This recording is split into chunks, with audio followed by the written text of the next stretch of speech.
पाछे को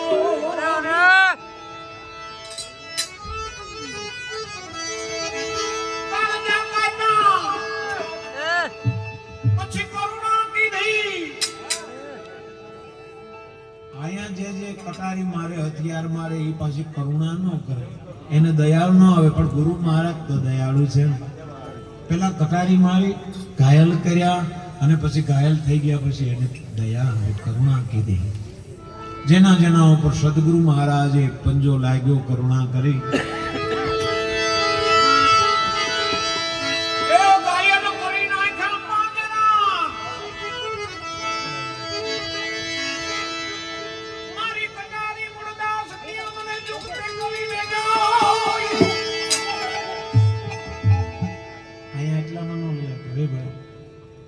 કટારી લાગી પાણી નું રોજ ના આવે પછી એને પાછું ઘા વળે નહીં તો મુશ્કેલી થાય મારે એટલે ઘડીક ટાઢું પડી જાય એવું પાણી નું પીવાય ઘા લઈ ગયા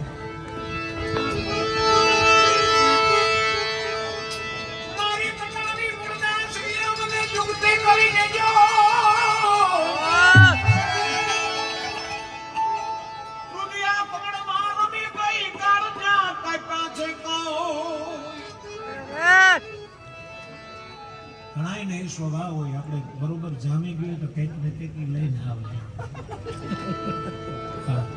કાંઈ ને કાંઈ કારણ કે આમ કરો ઓમ કરો ધીમું કરો વધારે કરો અરે બંધ જ કરી દો ગોઠવું છે તો પછી જમાવટ થાય પછી આમ શાંતિ જાય શબ્દો આવ્યા હોય આ તો બધી ધારા છે આ કંઈ ગોઠવેલું હોય નહીં શબ્દમાં સુરતા લગાડ્યા પછી ગુરુ મહારાજ જે ધારા આપે એ ધારા તૂટ્યા પછી આવે નહીં રાખ્યું નહીં આ તો અમે પછી પડખા ફરવા પડે અમારે બહુ વેદના થાય પછી ગોતી મળે નહીં થાય એટલે જ્યારે એ ધારા હાલતી હોય ત્યારે એટલું બધું ડિસ્ટર્બ ન કરવું અમને તકલીફ થાય જેને કંઈ નથી એને કંઈ ન કરે પણ જે એ ધારામાં રમી રહ્યા હોય એને માટે બધી દુઃખની વાત છે તમે સાંભળવા બેઠા છો તો સાંભળો કારણ કે અમે એના માટે મહેનત કરી રહ્યા છીએ આ કઈ એવી હેલી વસ્તુ નથી તમે ખાલી ઘડીક હારે હારે મારી હારે કરી જાવજો કેટલું આ બધું તકલીફ વાળું છે પણ એ જો એમાં આપણે અનહદ આનંદ આવતો એમાં આપણે લીન થઈ જાય ઘણી વાર આપણો જેટલો સમય હોય એટલો પણ સમયને સુધારી લેવો જોઈએ કારણ કે સમય એટલી આ દુનિયામાં હું તો મારા મનોમંથન પ્રમાણે એવું કહું છું જેઠાભાઈ બાપુ કે આ દુનિયામાં કોઈ મહત્વમાં મહત્વની વસ્તુ હોય તો એ છે સમય તમને દરેક વસ્તુ અહીં મળી જાય કદાચ તકલીફ પડે પણ મુશ્કેલીથી કોઈ પણ માણસ તમને બધી સગવડ કરી દે પણ સમય પાછો નહીં આવે જેને જેને સમયને સુધારી લીધો છે સમયને જાણી લીધો છે સમયને ઓળખી લીધો છે સમયને હારે જે હાલી ગયા છે એનો બેડો પાર થઈ ગયો બાકી તો ગમે એવડા 84 લાખ વાર આપણે અહીં ફેરા ફરતા આવ્યા તો આપણે સમય આપણે કંઈ સમય નથી અમારી પાસે સમય નથી પરમાત્મા એ આપણને બધાને સમય આપ્યો છે અને પરમાત્મા એટલો દયાળુ છે કે બધાને એક વખત સમય આપે સારો સમય આપે એમાં જો માણસ કંઈક કરી લે પછી પાછું આવતું નથી પછી પસ્તાવા સિવાય કોઈ વાત નથી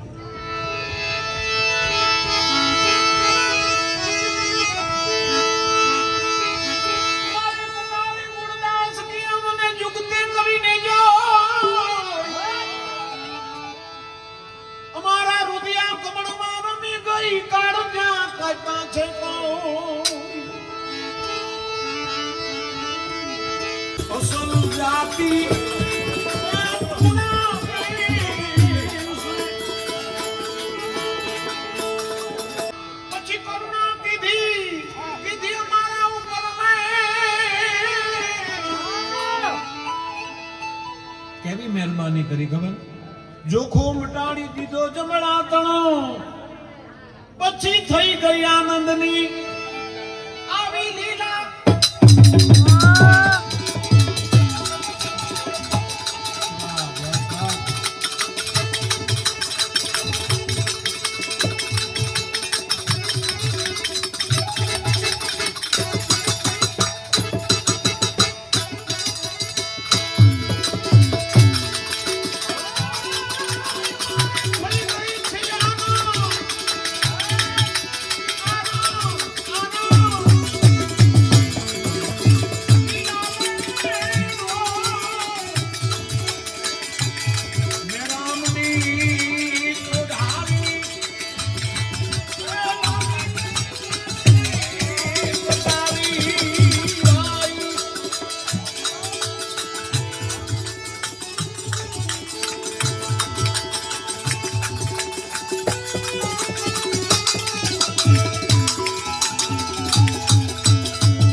કટારી મુરદાસ બાપુના જીવનમાં સત્ય હકીકત બની. જ્યારે જ્યારે સંતો માથે કાંઈ મુસીબત પડી, ધર્મને રસ્તે હાલતા હાલતા કાંઈ તકલીફ પડી, અને ત્યારે આ બધું પરમાત્માના ચોપડે લખાયેલી વસ્તુ, અને ત્યારે પરમાત્માને એણે યાદ કર્યો, આરાધ કર્યો, બોલાવ્યા, એની આ વાણી બની છે. એટલે હજારો વર્ષ થયા છતાં આપણને અસર કરે. સંત મુરદાસ બાપુના જીવનમાં મુરદાસ બાપુનું ચારે તરફ એટલું બધું નામ હતું કે અમરેલીની બજારમાં મુરદાસ બાપુ નીકળે તો એના હમૈયા થાય. માણસ જય જયકાર કરે, માણસ ભેળું થઈ જાય. નાના નાના બાળકોને લઈને પગમાં મૂકી દે કે બાપુ આશીર્વાદ આપો. એ મુરદાસ બાપુને આજે અવરા ગધેડા ઉપર બેહેડ્યા છે.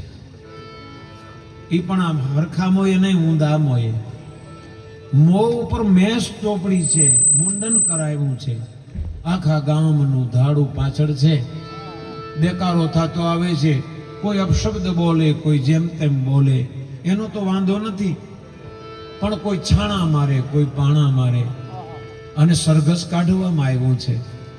વિચાર કરો, સંત કોને કહેવાય, સાધુ કોને કહેવાય? જ્યારે હામૈયા થતા હતા, જ્યારે હાર પહેરાવતા હતા, ત્યારે પણ એ સ્થિતિ ને અત્યારે પણ મોની રેખા ઉપર જરાય ફેર પડ્યો નથી. આનંદ છે.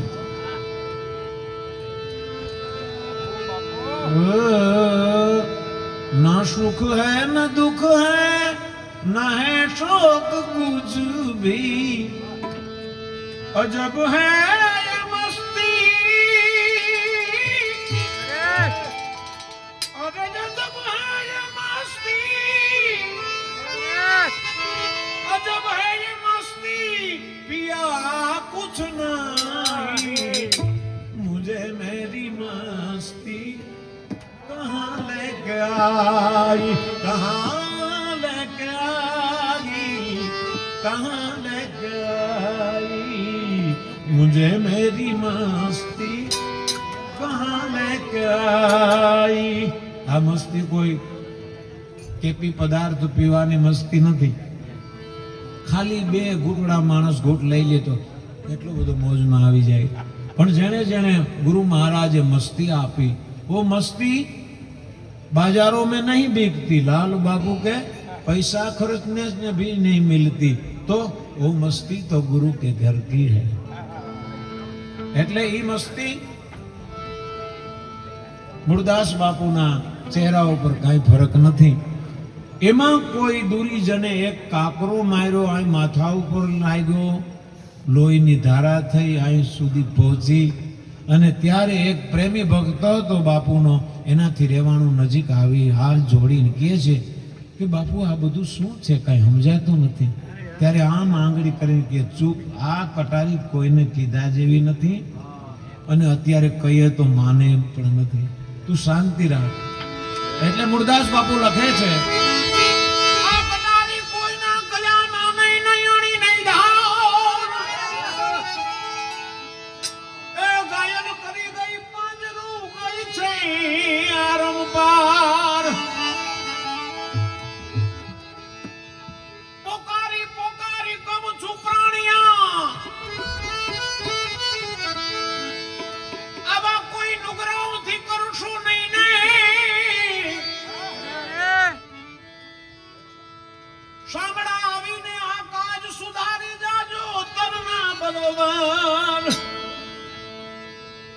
માની લેજો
છેલ્લી કડીમાં મૂળદાસ બાપુ કહે છે,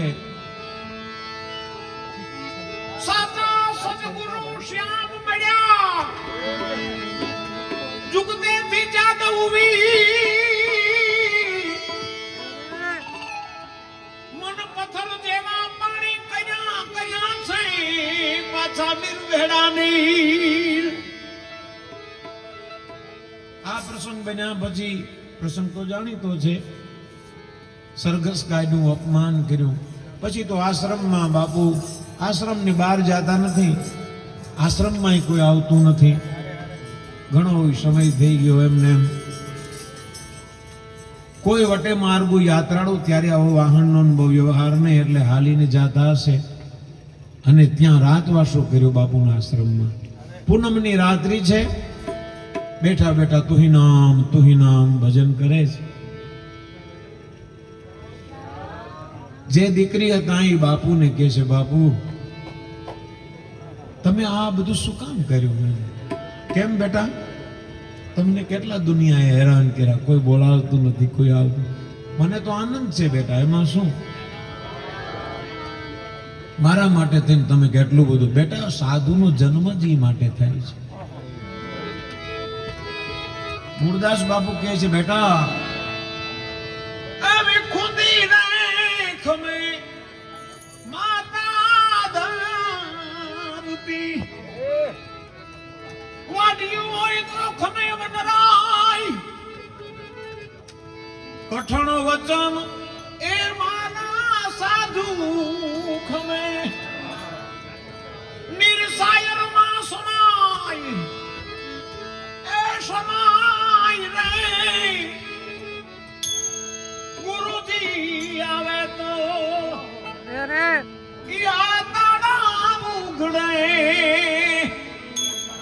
મને કઈ તકલીફ નથી બેટા, સાધુનો જન્મ સહન કરવા માટે થાય છે. પણ તારું તો કલ્યાણ થયું ને, એક જીવને બચાવવા ખાતર.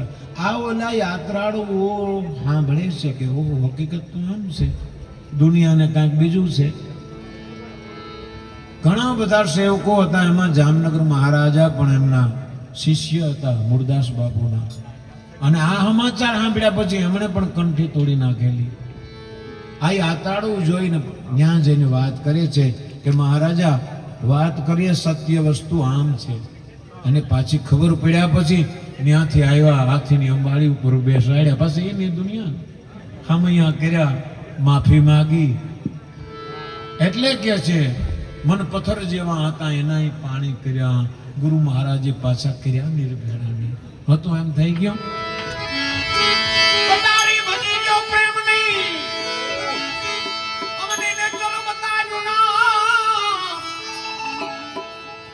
રામદાસ વતની મૂળદાસ બોલ્યા, ગુરુજી બતાવ્યું ભજન કરવાનું.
જેનો કંઈક કંટ્રોલ કરવાનો કહેવાનો ધર્મ હોય એ કહે ને એટલે થોડું કહી લીધું કે નહીં તો કેવું જોઈએ ગમે એવી પરિસ્થિતિમાં જેની જવાબદારી છે એને કંઈક કંટ્રોલ કરવો જોઈએ.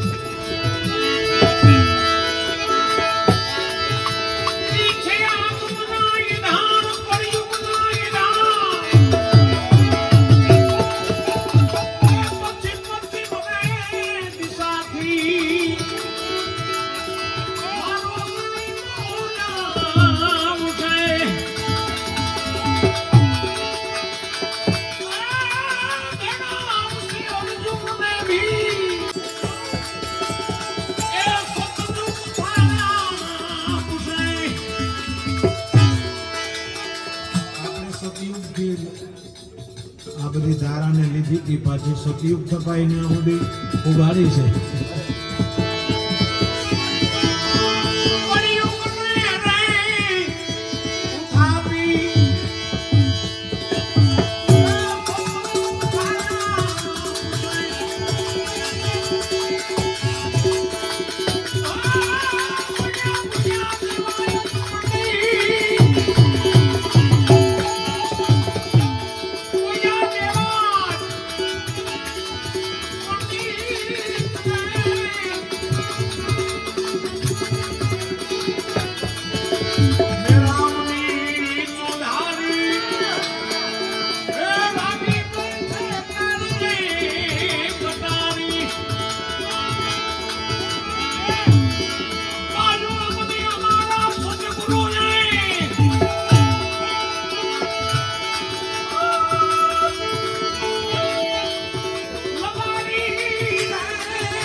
આવશે